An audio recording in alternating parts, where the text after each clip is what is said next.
Alright, welcome to the unboxing of the CG-60SRIII desktop plotter or vinyl cutter from Mimaki. As you can see, it's very well packaged. You've got power cord to the left with all the documentation there to the right as you're opening. We'll just put it on top of the box here, undo, and then go through some of the documentation.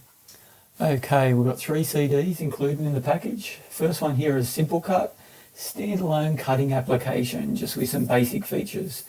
Then we've got our plug-in FineCut system for CorelDRAW and Adobe Illustrator.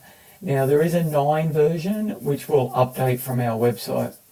Then we've got our operation manual CD there for you as well.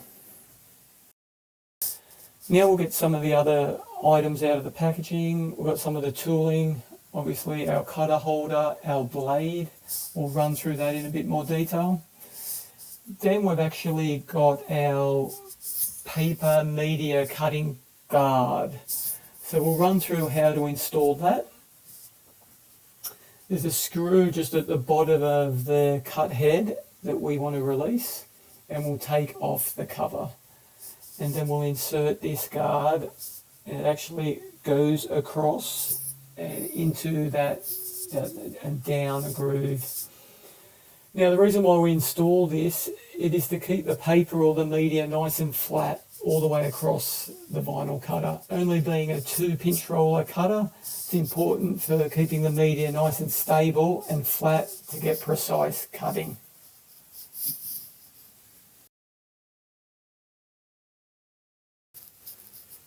Okay, let's set up our cutter holder with our blade that is included in the package. Okay, so we take off the cap of the cutter holder, it's a screw-on cap, and then we want to insert the blade into the slot there provided, and then we'll screw the cap back onto the cutter holder. So we'll screw that all the way on. Now, what I just want to show you here is see how far the blade is out of the cutter holder. Okay, that means that we haven't inserted it all the way down into the cutter holder when we first put in the blade. So if you've done this, you need to remove the cap and make sure the blade is fully inserted.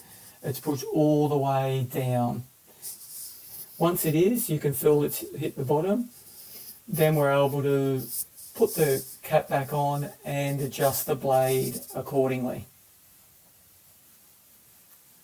Alright, so that feels right. Let's put the cap back on.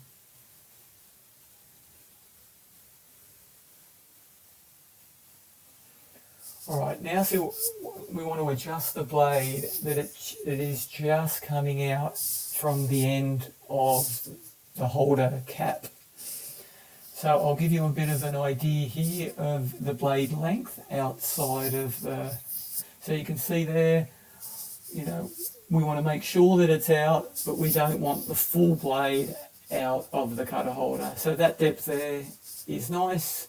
You use the bottom of the cutter holder to adjust and set it position. Okay, let's quickly just go over the pen holder. So in this kit we've also got a pen tool that you can just do pen drafting or plotting, which is quite nice. So we've got this little holder that we can put a generic ballpoint pen into. So we just undo that screw holder and then insert, and then we'll tighten up that hand screw until it actually hits the pen nice and tight. And then that's fine. We can do the adjustment of the pen height once it gets inserted into the plotter itself.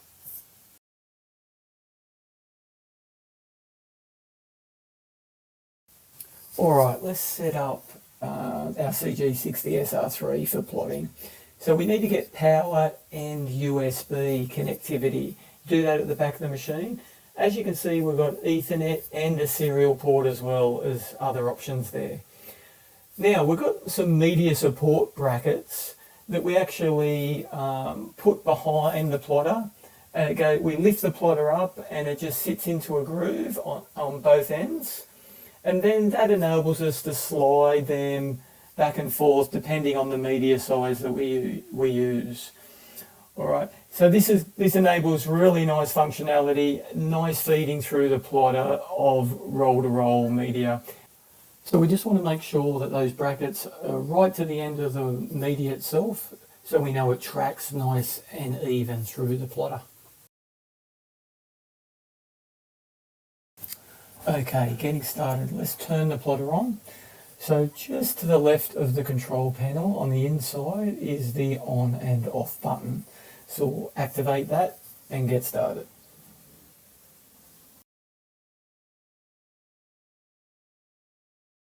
Now that starts with setting media.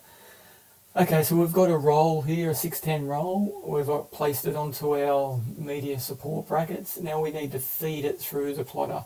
Can you see that the handle we've pushed back in the back position, which lifts the pinch rollers up so we can get the media through? Now, very important how we align the media. You can see there's these vertical guides front and back that we want to make sure that that is running parallel against before we set the media clamp forward, which pushes the push rollers back onto the media. Once that's done, we want to select roll, which is the left-hand arrow, and it's now detecting the media width.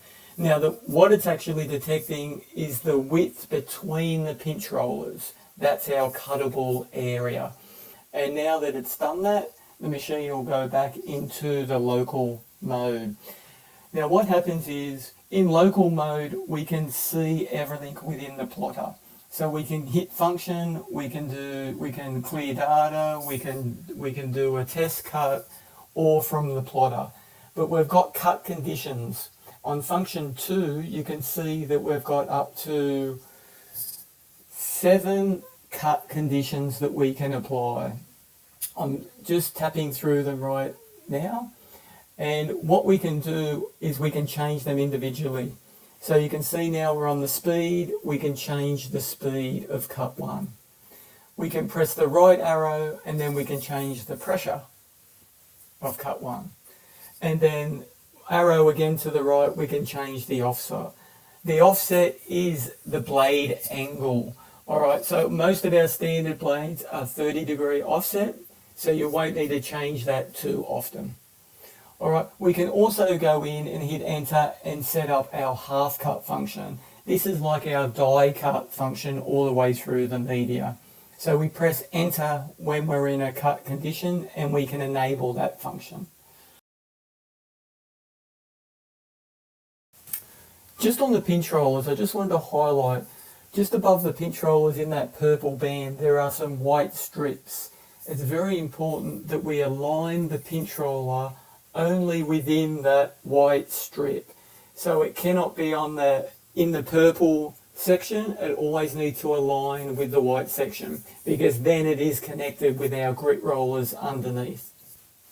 Alright, very important before we start cutting, we want to do a quick test. So how we do that, we go to function and square cut comes up and enter. And this quick test will determine the depth of the blade on this particular vinyl. Most vinyls are very similar, but because it's a new setup, we want to make sure the depth is correct. So which we did earlier, but we may need to adjust it if we found that it was actually cutting too deep or not cutting enough.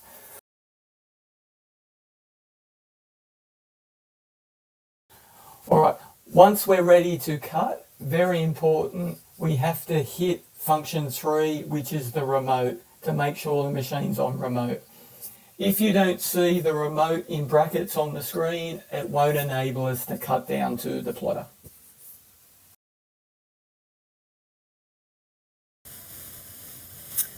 Okay, now that we have set up our CG-60SRIII, we can now connect it to our software. So we've got a couple of options here. We've got a plugin which is called FineCut that can connect into either CorelDRAW or Adobe Illustrator. So we're going to do a very quick preview here in Adobe Illustrator. We also have a standalone software with our CG-60SRIII which is called Simple Cut. a very basic sort of standalone software that allows you to cut very basic shapes and text and that for really quick cutting, or a converter that isn't really creating too many graphic type files. Alright, so let's set this up. We'll just open a new document here in Adobe Illustrator. And we can see this A4 page has come up. As you can see, I've already got the Mimaki FineCut plugin installed, which is Mimaki FineCut 9. Okay, now once it's installed, and we've got sort of some other videos that you can check out regarding installation, it's pretty straightforward. But once it's installed and you open up your application, you go to the window area and you will see Mimaki FineCut here in your window control, and that will bring up the little plugin that we'll be using. Now, the disc that you might get within the packaging might be FineCut 8. We're now up to FineCut 9. So we can go and check out Mimaki's website, and we can look at, go to download, and if we go to software and scroll down, you can see here we have now got FineCut 9 for Adobe Illustrator and CorelDRAW, and this is where you can get the latest update for FineCut. So just be aware here also, these updates come out to align to generally new operating systems. So if we can look here, you can check if your operating system is available for the latest version of the software, and you can check here the versions that have been available for download. Alright, so if we go back to our Adobe Illustrator and we go back to our Mimaki FineCut 9 plugin, you'll see there's a series of icons that we use. Now the one at the top here on the right hand side, I'm hovering across, is our setup icon. So this is where we set up to this particular plotter. So the plotter section will come up first. We want to go down and then select CG-SRIII series, which is right at the top. Once we've got that selected, we go to our communication tab, and this is where we've already set up the plotter connecting to the computer with USB. You can see we've already got that selected there. What you should see, it might come up just default on the serial, but you should automatically see the USB driver. We select it and you can see it's there, then we go OK. So now it means that we are connected to our CG-60SRIII, and now it's pretty straightforward. That if you're familiar with Corel Illustrator, you can do, you know, any shapes or any sort of drawing or any text that you want to apply, and we can go down to the plotter and cut it. Alright, so here what we do, if we want everything to come up in the document to plot, we would just select the first plot icon and go into the plot window. This is just saying it's going to cut in the middle of an outlined document. As we go OK.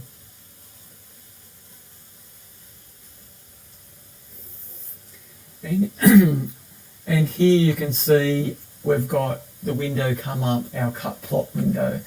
Now you can see the caution mark up here on the sheet loading. So at the moment it's saying we haven't detected the sheet. So we want to go down, put the plotter onto remote, put it on remote, and then if we hit the sheet loading, it will update and tell us the exact media size that we've got running here. See, the sheet size is 543, so that's what I've got selected in there. Well, it's not really the sheet size, it's the width you've got your pinch rollers. So it's the available cut within the pinch rollers that are holding down the media.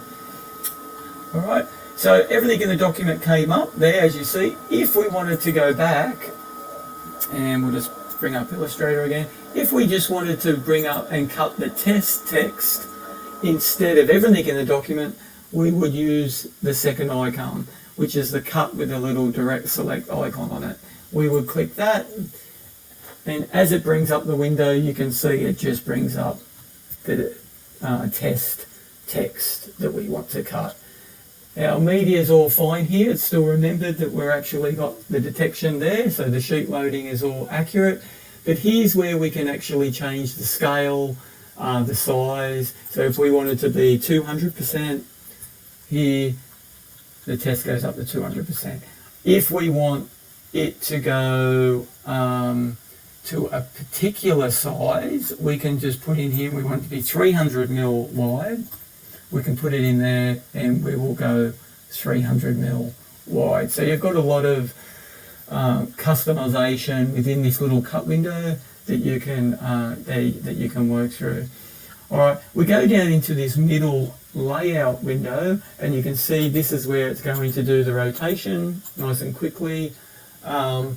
We can also do here fit to size. Now fit to size would actually fit it to the exact media or cut width, which is the 543. So if we go fit to size, it's going to actually just fit it across the maximum cut width of the material that we've got loaded. All right. So in this particular case, if you want to just go back to your, 300 mil, or you can go back to your original scale that was in the Illustrator document, 100%. It would go back to your exact size that you've got within your Illustrator document. We do have tiling functionality. So this, if you were doing a larger job outside of your 600 mil media, or generally a 600 mil media, we can tile that up there. So that's something you can certainly experiment with. The register mark, if we were doing print and cut jobs, so printed jobs, and we wanted to cut around the contours, that's where we use this area and we would detect the marks. And it would detect marks. We can't see it now because we don't have those marks detected, but it would bring up a blue screen and other options. I'll show you that really quickly now, that if we had we do a box around this, and we hit our register mark, 10 mil, that would be fine. Okay, and we select, see, this is our register mark icon. We select our direct cut tool with the register marks on. So obviously this would be printed. You can see our marks there. If we go into the register mark now and go detect, it comes up with a little blue background on the screen, which means it's detected. And then it's giving us options of how we want that cut. So do we want it to always detect 4 marks for the highest accuracy? How many jobs are we doing in repeat? This has got, there's, say we did 5 copies of it, we printed 5 copies down there, then we want to put in 5 copies. Okay, 5 copies. If we only did 1 copy, we want to go back to 1 copy. All right, and this is if it's on a roll, or if it's an individual leaf, then it's just 1 repeat. You can see normally we just leave it on the roll mode for this. So that is your detection mode if you're doing contour cutting around printed jobs. All right, we need to actually detect it in this tab. If we exit detection, then we're just actually doing individual cutting. All right, so look, that's a real basic sort of outlook for FineCut and cutting down to the CG-60SRIII. Really, a lot of these other tools are designed for the print and cutting, something that you can sort of investigate and look in the old your own operation manual to see some activity there. But this is a real basic sort of outline of just getting the CG-60SR set up and then to cut through FineCut. Nice and simple, nice and easy sort of tools that we've got there that you can cut pretty straightforward and pretty quickly directly through that FineCut plugin and then down to the plotter.